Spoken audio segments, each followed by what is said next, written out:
Take us back, January 19th, 2:45 p.m. You go to pick up my son from school, from Pulaski School. First off, before I say this, I just want to say that the teachers are outstanding. My son loves his teachers, and they do an outstanding job.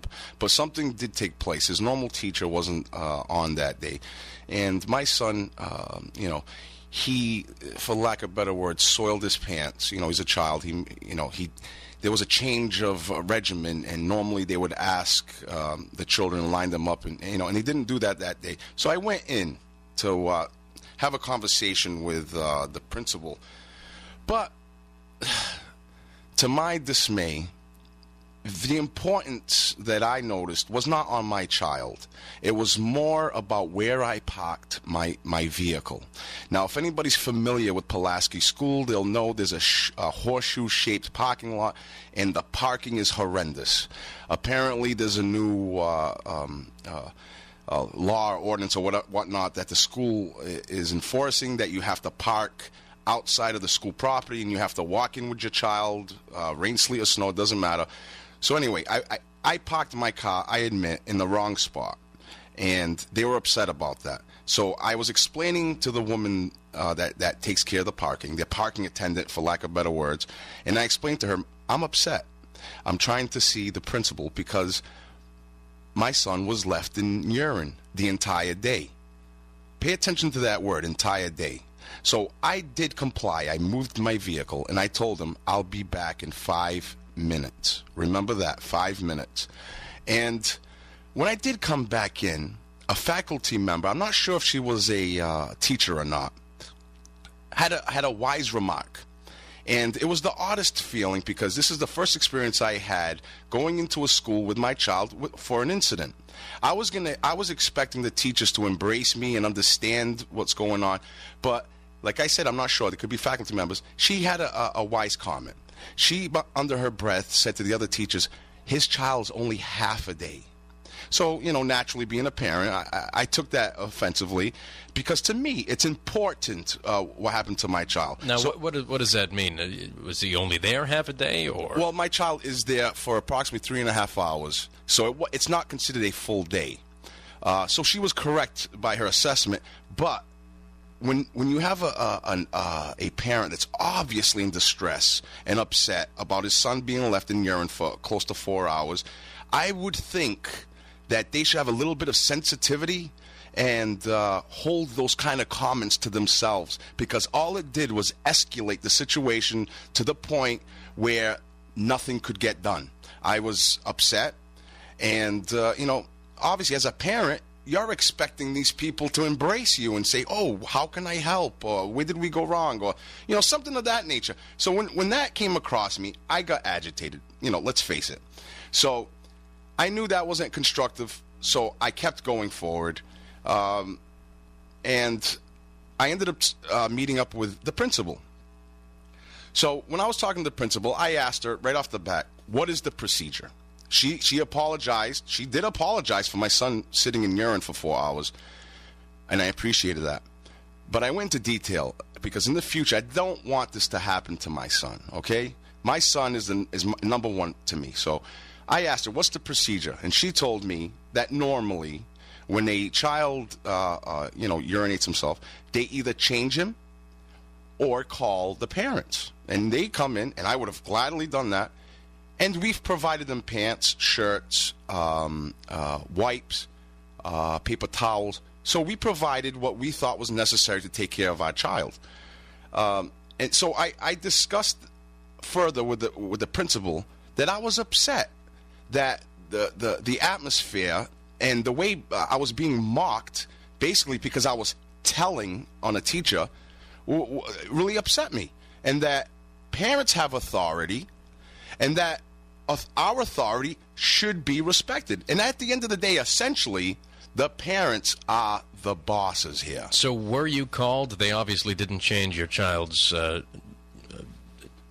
clothes. Were you notified? No, I was not notified. He was not changed. He does have a change of clothes there. And like I said, this is not a vendetta against the teacher. I mean, by all means, I'm not saying she should be disciplined. All I wanted was the procedure, sit down, talk to her. Hey, next time, can you please pay attention? But I don't know what's going on in that school. Maybe she was overwhelmed. The teacher obviously was absent. One of the teachers were absent. So maybe she had to take on more duties that day. But they didn't explain that to me. They didn't get down to the nitty-gritty of what took place. All they were concerned about was this loudmouth that's talking about authority, talking about creating a new group so parents can share their stories and come together and know their authority and know their place as a parent here in New Bedford. All I hear from these politicians and from teachers is, we want parent involvement. We want parents to be more engaged. Well, you don't get more engaged than me, that's for sure.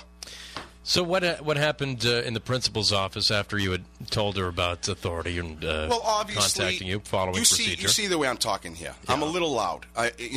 You've got to know me a little bit, and we've had our own little issues, and I apologize. I've messed up with you one time. I apologize. And when I know I'm wrong, I apologize. If I'm loud, I'll go back and I apologize, which I did apologize to when I called back.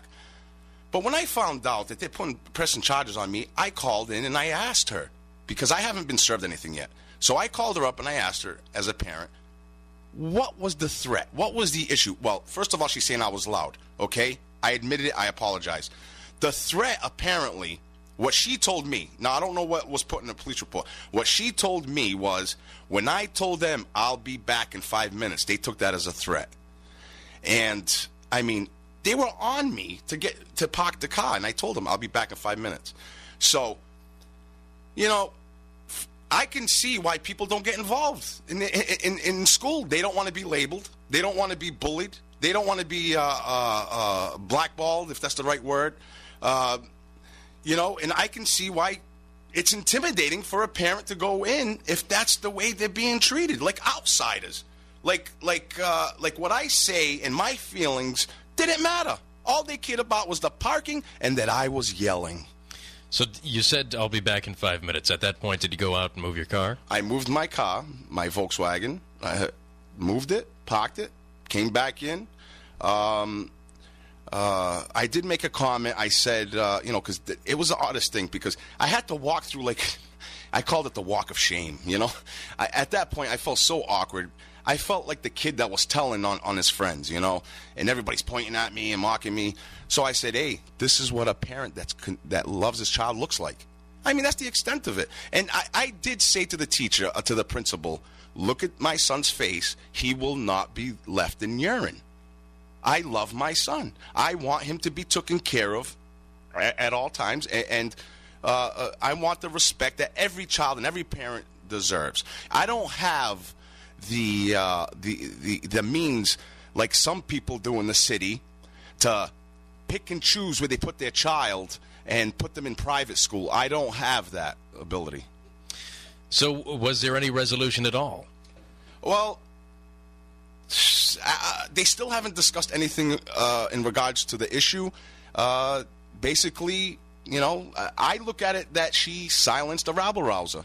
She didn't want to hear anything about me and my authority and the parents having authority. And the fact that I told her I'm going to start a community group that encompasses the parents, so they know their authority, so they can group together and not be intimidated by an administration or a school faculty member, whatnot. We have power in numbers, and parents need to realize if they stick together and they discuss the issues and they group together, they do have power and they do have authority, and it needs to be shown and respected. So when you went back into the building the second time, what transpired? What other conversation took place? Pretty much I covered it. That was it.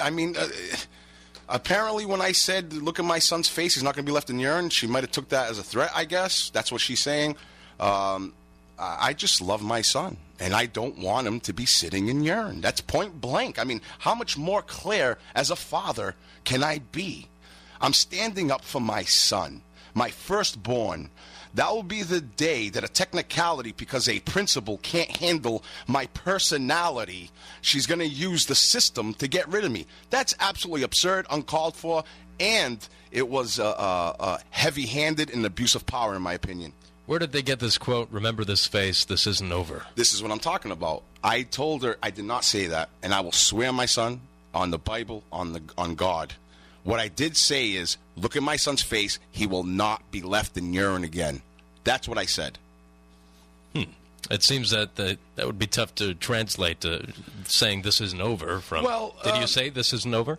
No, not at all. No, I did not. No, I didn't. No. So you haven't been served anything yet? I have not been served anything. I tried to get the police report because I wanted this to be fair. I wanted you to have the police report, and I wanted the police report because I'm curious as to what they say took place. I know what took place. The people then took place, but what's on the police report is, I don't know. Apparently the Standard Times, that's another thing. They did not want to cover the part that my son was left in urine. I had an argument with them for like 3-4 hours. I had to go to Kurt Brown, Spillane, and Beth Purdue. And I had to convince them and plead and beg, please share that side of the story. Because without it, people are blinded and they don't know what's going on. I mean, if somebody reads that article, they're making me out to be this scary monster that's going in there and disrupting the school and making threats. None of that took place. Was I loud? Maybe obnoxious? I mean, that's debatable. But to say I made threats, that's absolutely far-fetched. And whoever's making those allegations, well, if it does go past the magistrate, they will have to stand on a stand, put their hands on a Bible, and swear to God that they're telling the truth. And I don't think any professional is willing to risk their livelihood over something with stretched truths. Do you think that anything you had said to the principal or any of the faculty members in there could have been taken as a threat? I mean, people can, obviously say how they feel about something. I mean, that's their opinion if they took something as a threat. But an actual threat in accordance to the law, there's no way. Now, if somebody felt threatened because I was a parent that knows his authority, they felt threatened because I was telling on them, I don't know. If they're threatened as a person and they're insecure, I don't know. I've never met the principal except for that day, and I didn't think I was going to have this issue. I thought we were going to have a discussion about procedures. And tell you the truth, I'd like to take some calls. I'm curious to see if any other parents out there have gone through any of this. Before we go to the calls, since that day, have there been any more incidents involving your son or any more problems? No incidents, no problems. I had one conversation with the principal because I was trying to hopefully, I wanted to apologize because I was a little loud and, I know when I'm wrong. But at the same time, I was asking her, how can you proceed knowing that I didn't make any threats? I mean, we're involving my son here. This isn't just a clash of personalities. We have to be professional here. You might not like my personality or the way I go about things, but at the end of the day, this is all about my son.